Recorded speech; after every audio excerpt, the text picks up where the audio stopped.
Привет, друзья, с вами Одинокий Честен. Мы находимся в гостинице. Сегодня первый день я нахождения в Нью-Йорке. Решил немножко вам показать вид из окна.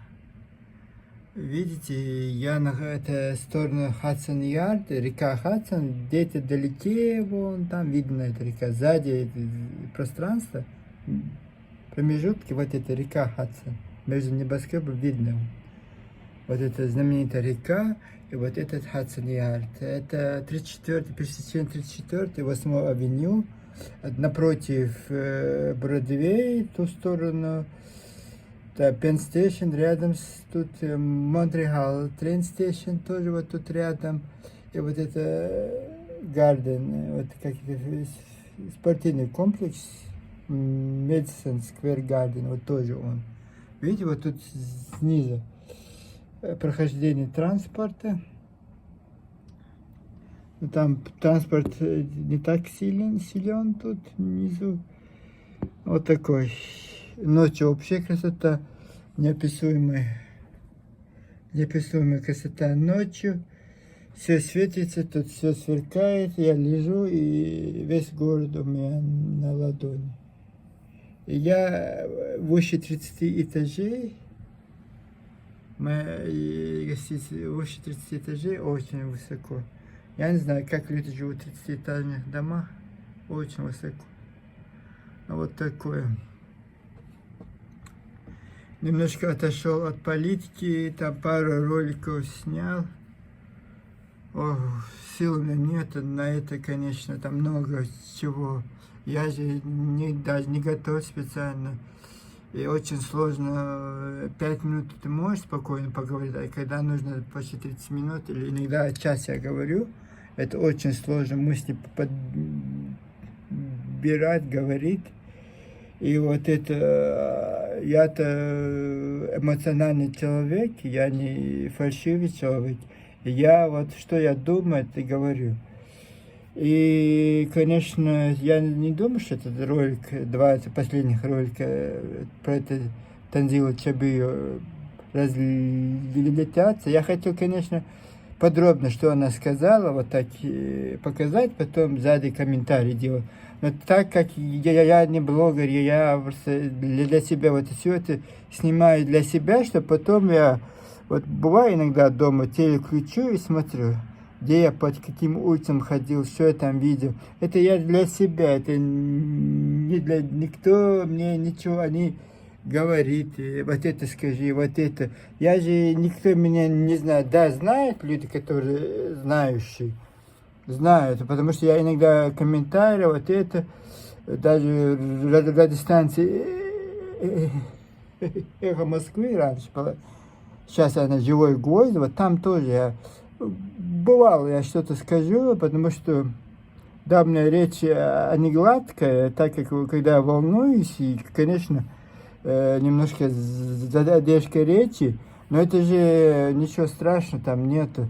Это же, вот, я не думал, вот это будет, вот я, было интервью, это Чанзил это было, и вот я просто по 30 минут, часовой вот этот, больше часа снял, и все там рассказал. И главное, вместо того, чтобы со мной сказать, посмотреть этот Танзил и со мной дискутировать, вместо этого оскорбление, личное оскорбление. Честное слово, там, я-то знаю, чем больше комментариев пишут, тем быстрее ролики, быстрее все набирает обороты, но я только оскорбляю, очень много оскорбляющих, и реклама вот это Танзили Чабиевой, вот это, и как это называется, вот эти люди, которые под копирку, вот это Жоан Коллинз сказал, то Жоан Коллинз, это, вот такие рекламные я убирал, я оставлял, очень такие оскорбляющие тоже оставлял. Я же не могу, я же не цензура. Пусть люди говорят, ну, хоть один бы. Бывает, со мной подискутировать, я даже мог бы площадке историка какой-нибудь, вышел бы площадки историки, можно было ингушского и чеченский историк, там я продискутировал бы. И никто только умеет оскорблять, потому что же под никами, логанами, они же никто не видит, кто это такой, что это такое. У меня такой блог, я себя не показываю. И нечем мне показывать себе, потому что я один. Так он называется, одинокий Джейсон.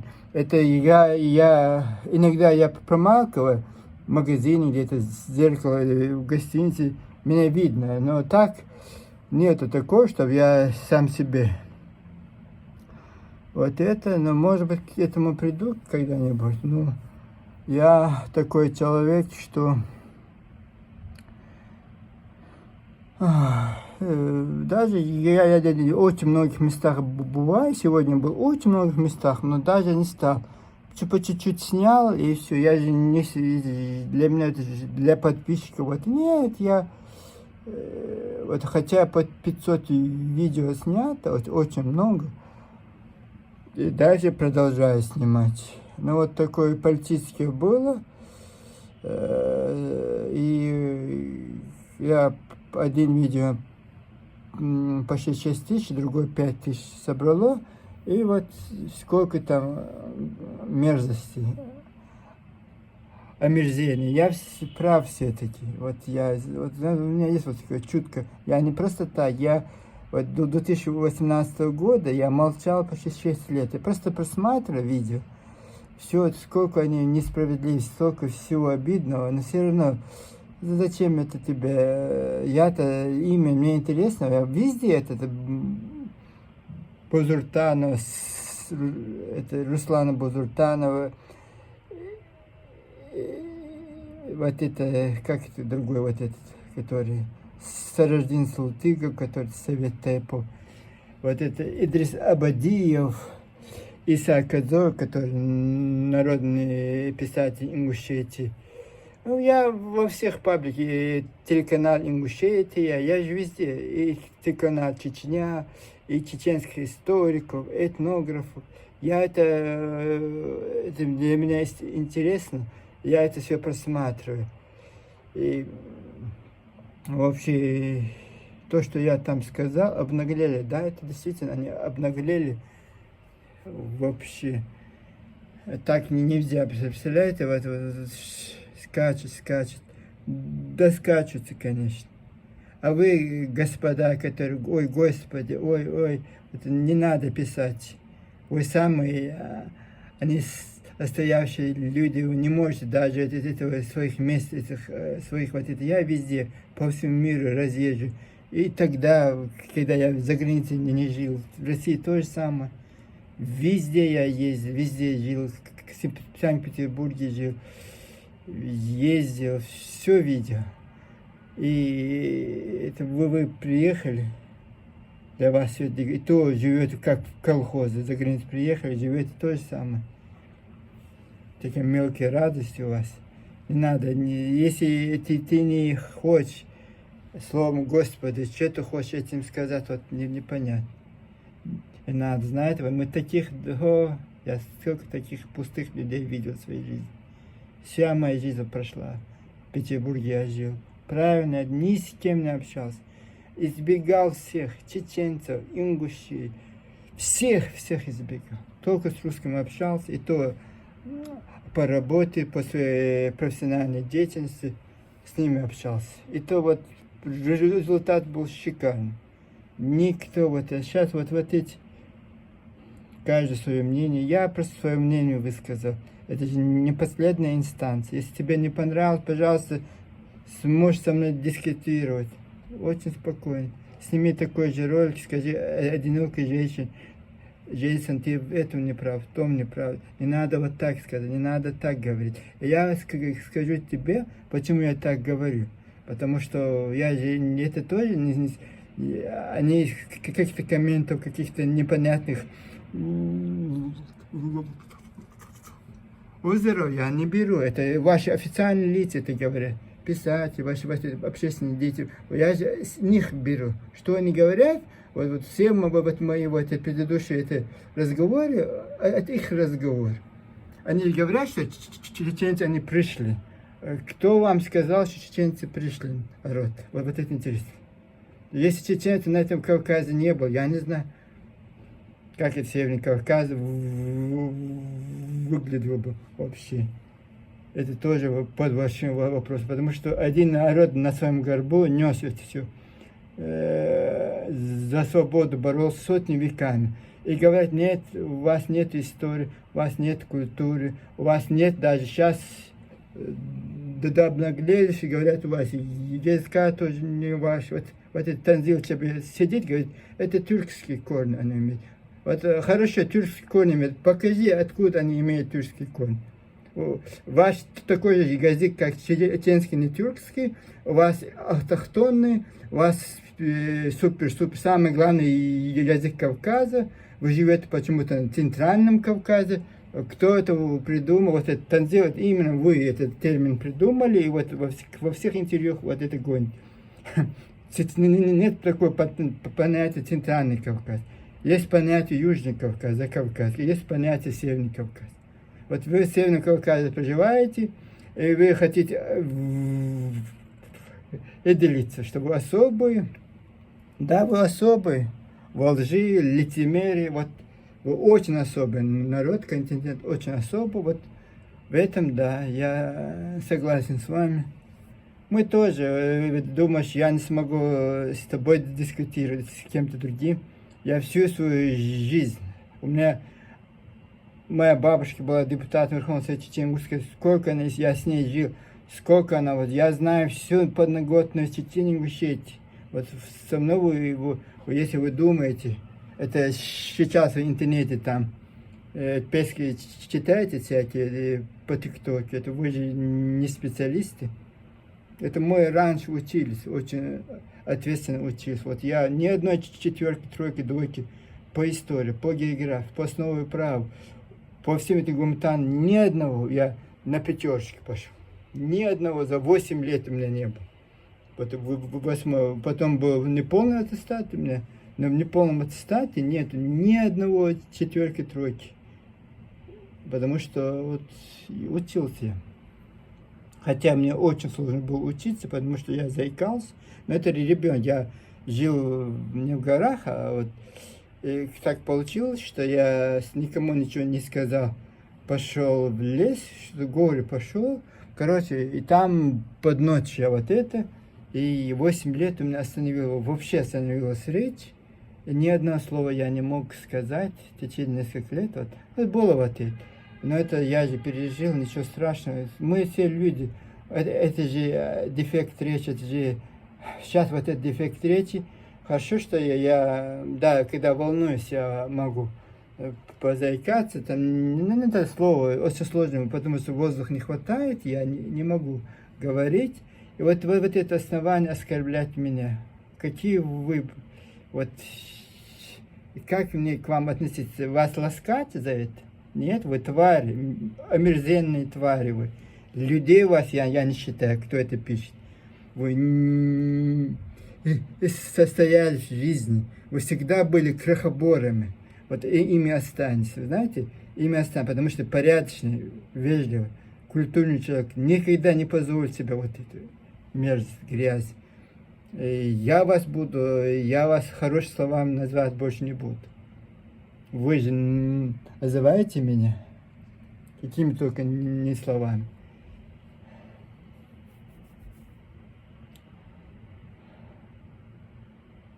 Вот ведь я не злобный человек, я просто эмоциональный. Это большая разница. Эмоции, когда вот ребенка я в школе тоже, вот бывает несправедливость, я не могу это терпеть. Я всегда взрываюсь. И почему я не имею права, если всякие вот эти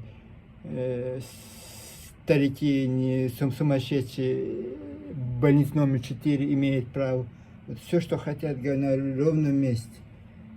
Все, что хотят, говорят, почему я не имею это права говорить? Я простой человек, просто высказываю свое мнение. Видите, он там высокий, самый высокий Манхэттен, видите, я приблизил, и там люди площадкой смотреть на город. Может мне сейчас пойти туда? забраться наверх, хоть Нью-Йорк. Нет, эту поездку я не буду, потому что следующую поездку можно оставить. С августа месяца я снова приеду сюда. Это же самая гостиница. Вот такое дело.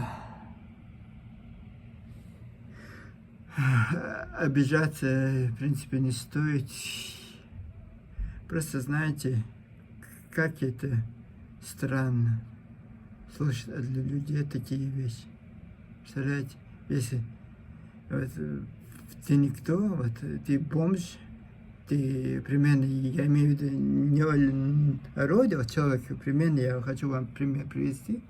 Смотря он никто, и вдруг бывает, он этой своей шмоткой бомжем был, ничего, они человеческого, они нравственного не было, потом вдруг, там, не знаю, свернулся удача или не знаю как, стал человеком, вот это все свое, вот это в ванну пошел, парикмахер пошел, плечо сходил, ванну помыл, все это грязь вымыл, все это свои шмотки выкинул в мешке, и все, оделся, и все, человек становится человеком, и он начинает другого, который всю жизнь был человеком, а он только сейчас стал человеком. То же самое.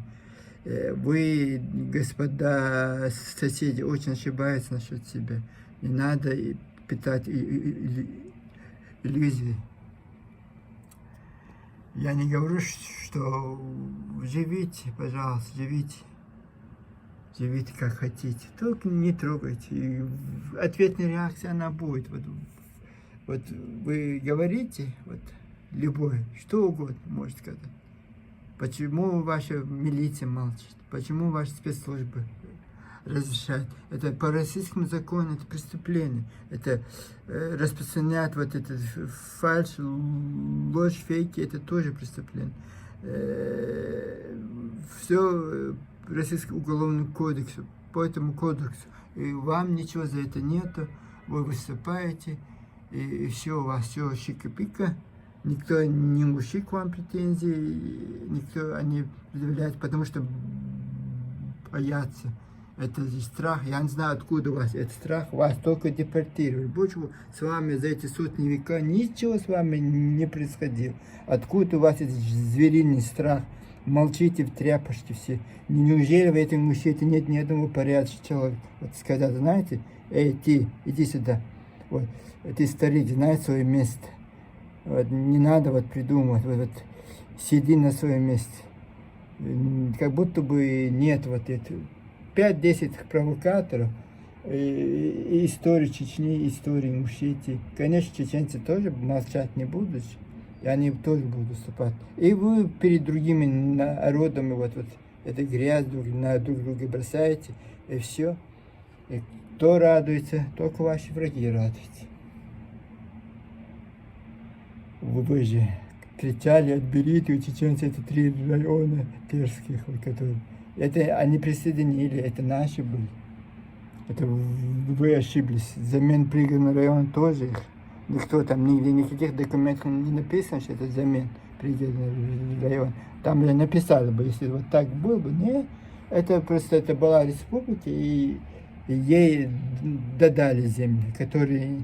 Вот как Крым от России, Украины. Почему он ушел в Украину? Потому что нерентабельно было. Вот эти 3 района пустыни, почти пустыни, полупустыни, степи.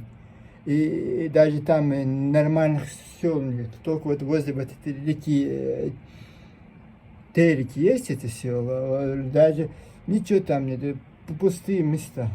А не потому, что на пастбище, на вот это, потому что горные части, они, в Чечне же было сколько районов, 7 горных районов, старых я перечисляю, Янсановский, Нижний Жиртовский, Веденский, Шатойский, раньше советский район. И Тумкалинский, Шаройский, Чеберлойский и Галанчорский. 7 этих горных районов они перекрыли. Только в Веденском, Озертовском и Советском районе разрешали поселять. Из-за замены этого пастбищ все же перекрыт. Вот они из замен вот этого дали вот эти 3 района. В Веденском районе, на Жаиртовском, Щелковском, вот все остальные, и Тимкалинский, Шаройский, Галанчойский, Чеберловский, все районы были перекрыты. Вот взамен это дали вот эти земли. А вы им еще скажете, это замена пригородного. Кто вам это сказал? Замена пригородного не было. Пригородный район был в составе Чеченгурской ССР, и после депортации его присоединили туда. А представьте, Грозинская область ликвидирована была на Чеченгурской ССР, и вместо него была Грозинская область. Половина Дагестана входила в эту Грозинскую область. И вот так они снова перекрылись, раскроили. Дагестана раньше мало земель было. Вот им тоже пастбищные земли додали от Калмыкии, вот это Старополе срезали, отдали. Ну, это такая политика была. А вы скачете, плачете там. 2009 году, когда этот закон, по Парижский закон, границы определяет. Почему-то вы не возмущались в 2009 году, когда Осетия пригородный район официально включила. А вместо этого вы потихоньку, почему чеченскую землю себе присвоили. А потом, когда это раскрылось, и вам сказали, дорогие мои, вы не ошиблись, почему вы прихватили вот эти земли? И такое плач, стоны. Нечестно вы ведете игру. Вот Шулер, как Шулер. Вот Вайт. Вот. Это Осетия почти 40% ваших земель, вот этот пригородный район. Не считая Владикавказ, надо забыть, конечно. Когда вам отдавали этот пригородный район, вы не были согласны с чеченские политики, чеченские члены парламента, правительства, они же вам почти этот пригород договорились на Осетии, только сказали Владикавказ, а не трогать. Вот пригородный район мы можем отдать им это. Вы не согласились. У этого они захотели. Дайте нам Владикавказ тоже. И вот вам ваша деятельность. Вот именно чеченцы, а не Россия, а не Грузия, а не Дагестан. Именно Чеченская республика Ичкерия почти договорились с Осетией вам отдать этот пригородный район. Оставалось только ваше согласие, что вы претензий к городу Владикавказ не будете предъявлять. А теперь вы это не говорите.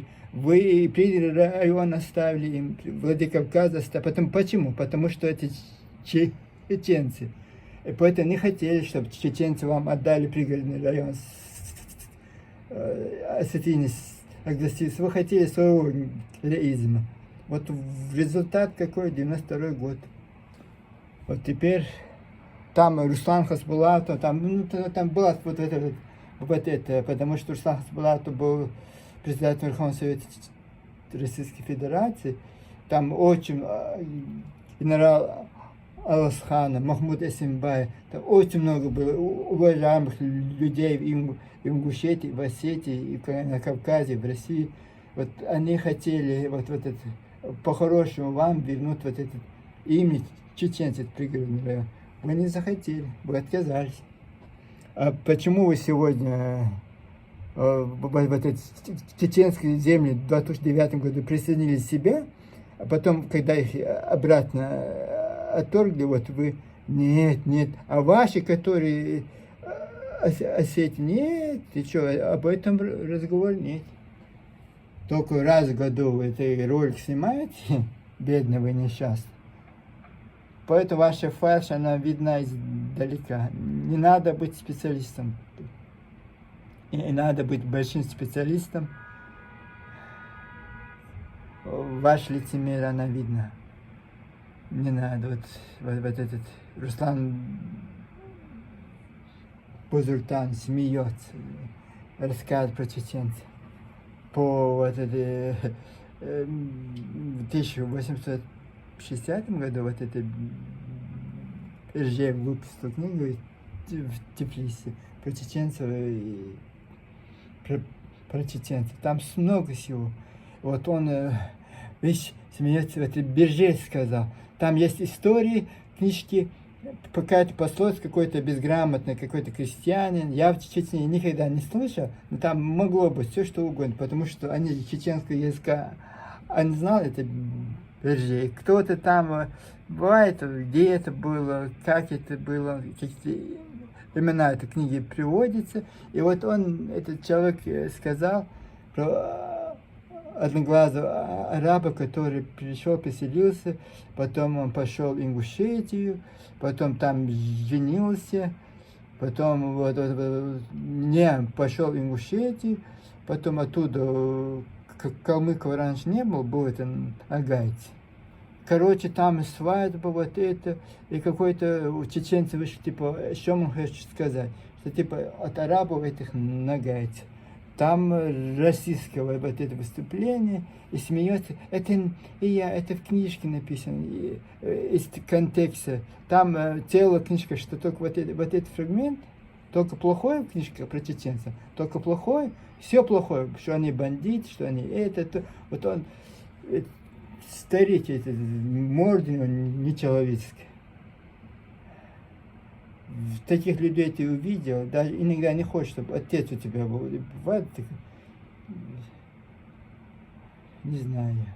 Честь, неужели у него нет ни сына, ни дочери, ни рода? Чести у них нет. Но это не я, это же вы сами это говорите. Мы ничего не говорим, почему ты ищешь вот как это раньше же, это же было небрежно все, вот эта история, как это, любой путь, вот как я сегодня приехал, Йорк, я скажу что-то про них, они знают, что это настоящий. Это вот какой-то вот это, кто-то вот это, путешественник, вот эти же, они историки, не этнограф. И какие-то по этим путешественникам, роют, все плохое прочитать. Только плохое, хорошее нигде они, нигде, ни в каком своем выступлении хорошее они говорят, что это так. Вот сказать, там же написано, что чеченцы, коренной народ, вот он, человек описывает, потом говорит, а есть такое мнение, кто-то там это сказал, кто-то там, это предпоследняя вот эта история, вот эта пара, вот этот фрагмент, вот, а саму вот эту книжку не, саму заглавие не, саму эту суть не, это какой-то пример какой-то, и то из-под контекста. Сказать, это автор говорит, что просто так человек рассказывает, простой человек на улице, не знаю, где там встретил, конечно, рассказал, но это не история, это притч по притчам. И смеется чеченцам, манипулирует фактами. Любую книжку достает, это не я. Какая-то книжка достал какую-то вот это, говорят, это монгол, чеченцы. Я? Мы монголы, оказывается. Вот такой. Даже ты не историк, ты же видишь это. Вот поэтому я так говорю вот это. Не, как будто бы вот это, то, что нормально, ингуши говорят, это нормально, это приемлемые вещи. А когда чеченцы, любой, даже и я же, они историки, они блогеры, я просто сказал свое мнение. И то я один ролик закрыл, потому что это было еще дальше. А если не успокоить, конечно, они успокоятся. Я выпил вот этого, как это, абрикосового, вот этого, сладкого он был. В Таиланде холодильник, все было в гостинице. Тут ни чая, ничего.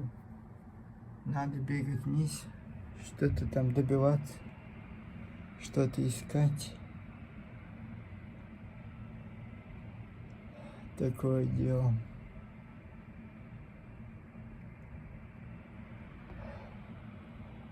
конечно, надо быть терпимее. Вот я не знаю, вот я же порядочный человек, вот я читаю что-то ложь, наглую ложь. Как они отреагируют, как ничего не сказать. Быть равнодушным, да, по улице проходишь мимо, сегодня я прохожу мимо, я там чай, вот эту воду купил, и бездомный облик какой-то замазанный, багл, нью-йоркский бегал называют вот этот, короче, облик чем-то замазан, с кремом. Кто-то там прохожий дал этой женщине, бедно. И как раз она это кушает, и я мимо прохожу, свой чай предложил горячий, говорю, воду предложил. Она говорит, спасибо, спасибо, чай тоже есть. Она стоит сколько же, сколько кофе. Ты зайдешь, там 5, 6, 7 евро кофе стоит, доллар. И чай тоже самое. Вот они равнодушие. И так везде, вот в Антверпене, где это было, Бангкок, они где-то был возле кассы в Брюсселе, где-то было возле кассы какие-то иностранцы, и у них только доллары, банк-контакт нет у них, и только карты, MasterCard, Visa карт, они никак не могут оплатить. Там небольшая, 30 евро нужно было оплатить.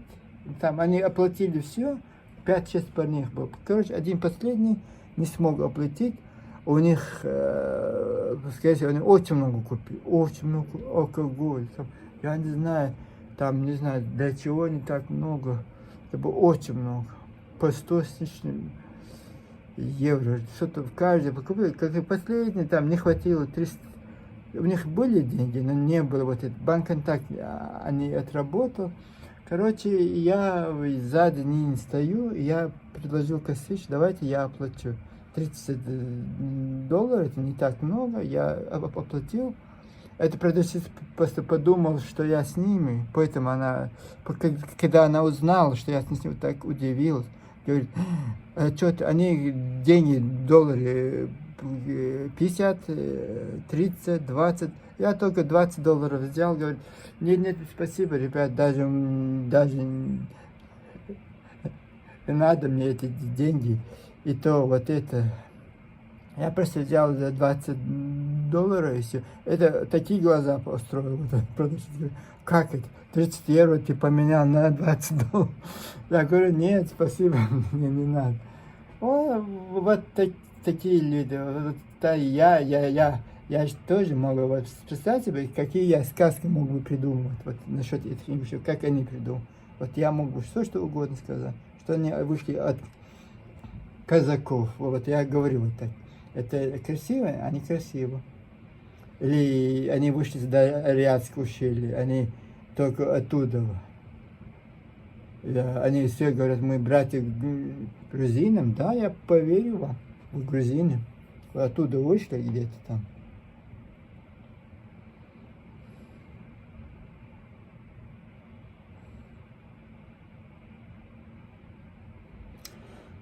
Некрасивые разборки между семьей, разборочки, это некрасиво, конечно.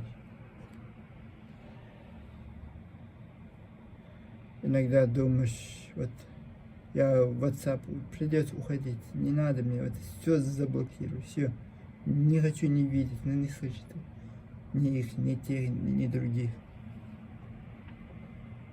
А чеченцы, наоборот, такие, честно слово, стараются писать только по документам стараются. Вот это, как они, у них вообще ничего нет. Вот просто говорят все. Какую-то книжку берут, карты фальшивые, понятно, сейчас и книжки фальшивые. Они читают книжки. Как этот человек может проверить, был, не был, или под текст, или под контекст, как это, все. Вот человек верит. Они говорят, что чеченцы не было, были только ингуши. Они рады этому. Подростки ТикТок, они только простые вещи хотят слышать. Это люди, какая разница, им пофиг. Потом завтра скажут, что ингушей не было, были осетины, они с удовольствием станут потом осетинами. Вот такие люди. Сколько подлости, сколько гадостей мне прислали. И я не успевал эти ролики удалять, эти комменты. Ох, я устал вообще. Я не думал, что столько много их будет.